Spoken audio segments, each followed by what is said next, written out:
Hi folks, I'm Veena. Welcome to Patty Cake. As my first recipe for this Christmas, I decided to post a much requested one. An easy recipe for making red wine at home the right way and in 21 days. And I'll give you a whole lot of tips and useful information as we go along. I'll be making the process as scientific as we possibly can when it comes to home brewing. We'll use minimum ingredients and mostly use stuff we have at home. To give you enough time to make this wine for Christmas, I had to start shooting this video in late October. At that time of year, black grapes were not available. The only variety of grapes that were available were red grapes. But you can use the same recipe I'll be showing you to make wine from black grapes too. Last year, I had posted a video on how to make ginger wine for Christmas, and it got a really good response from you all. I sincerely hope you love this video too. Now let's get started. Let's start making a robust, elegant wine with a decent alcohol content and which will taste exactly like commercially available port wine. Let's start by preparing some sugar syrup. Here I have 800 grams of granulated sugar which I'll add to this vessel. To it I'll add 500 ml plus 500 ml plus 250 ml. That is 1¼ liters of water in all. I'll turn on the heat, keep it on medium-high and stir this solution till all the sugar dissolves. Now that the sugar has dissolved, we'll bring the syrup to a rolling boil. Then reduce the heat to medium.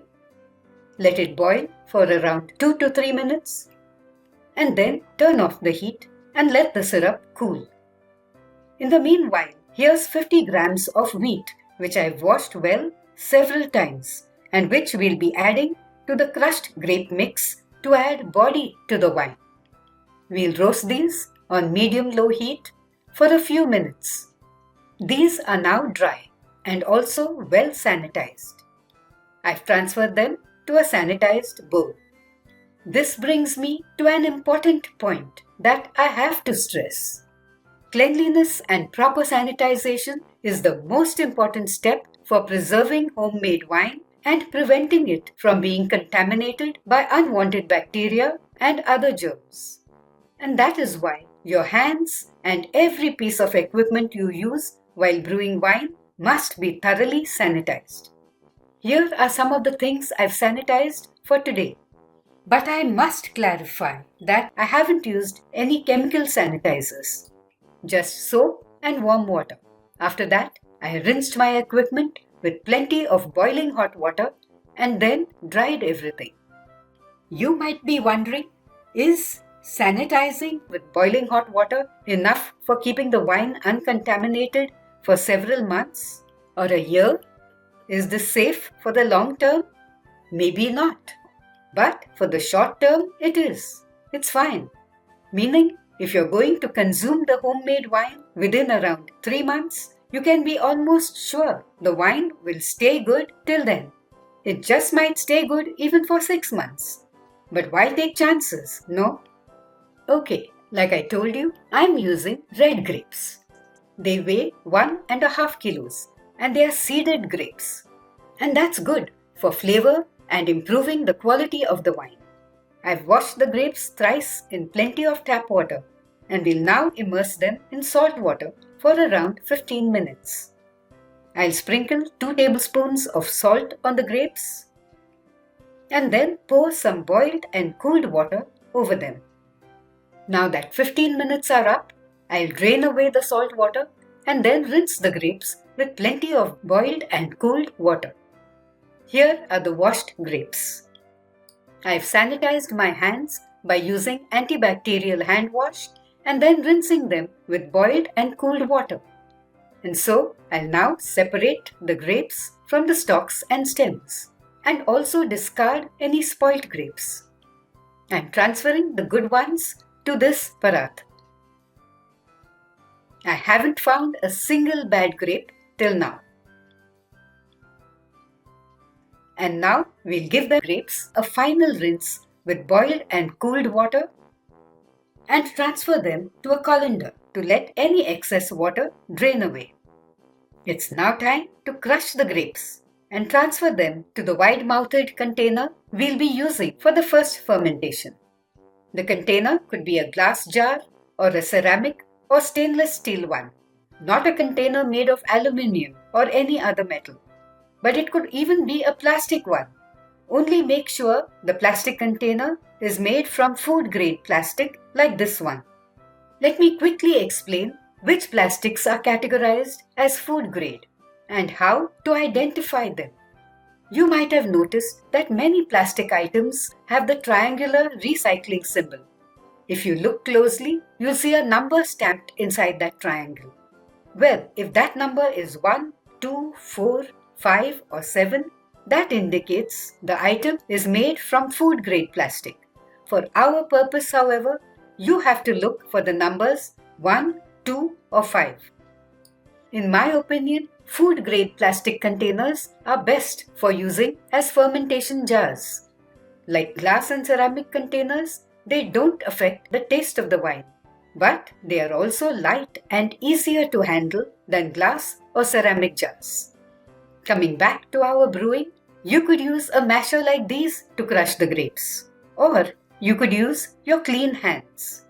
Just remember, you shouldn't crush them completely to a pulp. You need to just break the outer skin. Let's crush a few grapes at a time and transfer them to the fermentation jar. And now we'll transfer the sugar syrup to this jar. We'll use a sanitized steel or wooden spoon to stir everything. You can see the seeds of the grapes in the liquid. The liquid mix should not fill the jar right up to the top. There should be at least 2 inches of headspace like this, if not more. Why? Because the yeast we'll be adding for fermentation to take place will feed on the sugars in this mixture and convert them into alcohol and at the same time also produce carbon dioxide gas.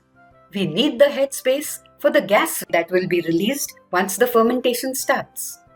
Now let's add in the wheat grains and stir everything. And then add in the yeast.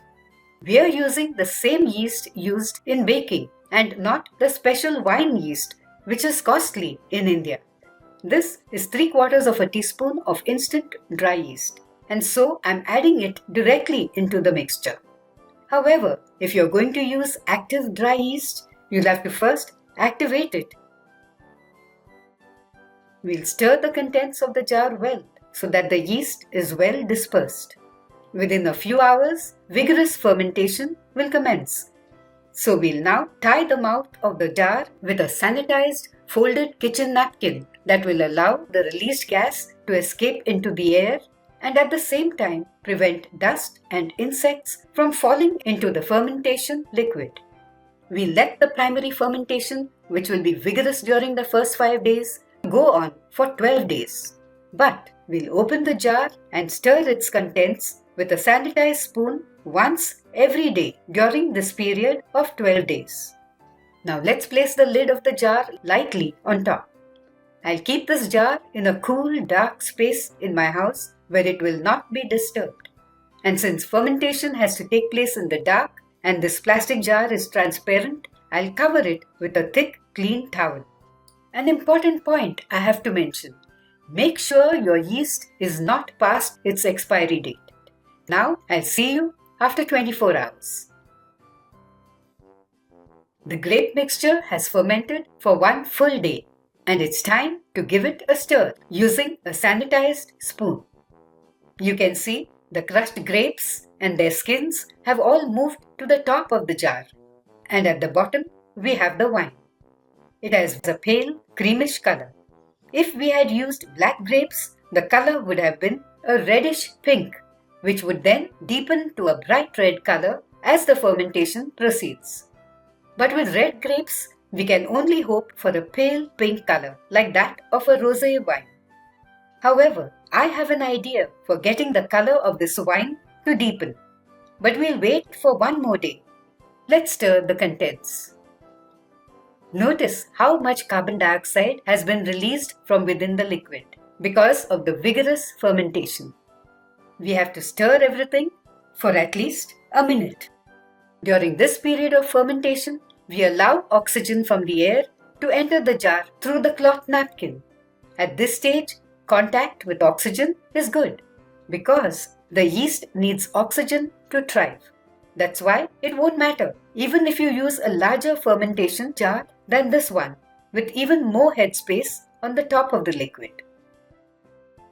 Now let's tie the mouth of the jar again. See you tomorrow. I'm back after another 24 hours. Now this is what I plan to do to get a deeper colored wine. Here I have 100 grams of black raisins with seeds. Now these raisins are actually dried black grapes. And I thought if the pigment from these raisins can get extracted into the wine, like the pigment from the skins of black grapes, we could end up getting a deeper colored wine, though maybe not as dark red as you get with black grapes. I have rinsed these raisins with plenty of boiled and cooled water, and now we let them soak in boiling hot water for around 30 minutes. After 30 minutes, we'll drain away the water and transfer the raisins to a clean plate. I'll use a clean knife and chop them. That done, let's check how our wine is doing. The color is slightly deeper than yesterday and the fermentation is going well. Let's give the contents a stir. Add in the chopped raisins and stir everything again. Okay, I'll see you again after 2 more days on day 5. Wow, in just 2 days, the raisins have added quite a good amount of color to the wine. I'm so glad my idea is working. And as for the fermentation, it's going strong. I'll see you now on day 13, after 8 more days, when we'll stop the primary fermentation and move on to the secondary one. It's now day 13. By now, more than 80% of the alcohol has already been produced and the yeast activity is now slowing down. You can see there's less production of carbon dioxide gas. We have to now filter the wine. Once again, let me remind you that everything you use should be sanitized. I'm using a water filter, but you could also use a steel strainer lined with a napkin. I'll place a clean and thin napkin over the filter and then scoop the grape skins and other solids that are at the top of the wine and transfer them to the napkin. Now let's gather the ends of the napkin together and squeeze out any wine that got transferred along with the grape skins. We'll discard this and start filtering the wine. We'll also discard the wheat grains that had settled to the bottom of the jar. The wine is cloudy at this stage, but it will clear to some extent during the secondary fermentation. Now this container has a capacity of 3 liters, and you can see we have produced around 2.5 liters of wine. And it has such a sweet aroma. Our brewing is coming along well. We'll now transfer the wine into the secondary fermentation vessels. We'll use suitable containers we have at home. But these containers need to have narrow mouths because now the rules have changed. Now there has to be minimum contact with oxygen or no contact at all, because oxygen could change some of the wine into vinegar and give us a sour tasting wine, which we don't want. That is also why we have to fill these containers almost to the top, leaving very little headspace for air, which, as you know, contains oxygen. If you don't have narrow-mouthed bottles or containers like these, use whichever ones you have at home. But they should be sanitized and dry and have tight lids. Now, since fermentation will still continue for a while, though at a very slow pace, gas will continue to be produced, meaning we have to let the released carbon dioxide escape, but at the same time keep the oxygen out. Special equipment is used for this purpose, but we won't have to buy anything. I'll explain what we'll do instead. Let's store the bottles in the dark, and once every day for the next 9 days, we'll take the caps off briefly for around 15 to 20 seconds to release any gas inside the bottles, and then screw them on fully again. This will allow the gas inside to escape but will restrict the contact with oxygen. Also, since we want the wine to become clearer during the secondary fermentation, see that you don't move these bottles for the entire period of 9 days, because we don't want to disturb the sediment that will be forming at the bottom. I'll now see you on day 22, 9 days from now. This secondary filtration could be reduced to 6 days if you're in a hurry. Here we are after 21 days of brewing. Notice the sediment at the bottom and the tiny amount of gas bubbles at the top, indicating the fermentation is almost complete. And this is what I have sanitized for today. We have now reached the last stage of brewing our grape wine.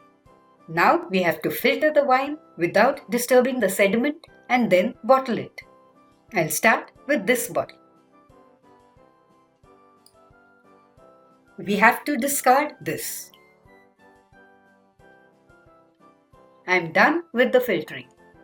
To bottle the wine, you could use either colored glass bottles or colorless ones, as we'll be storing them in the fridge, protected from light.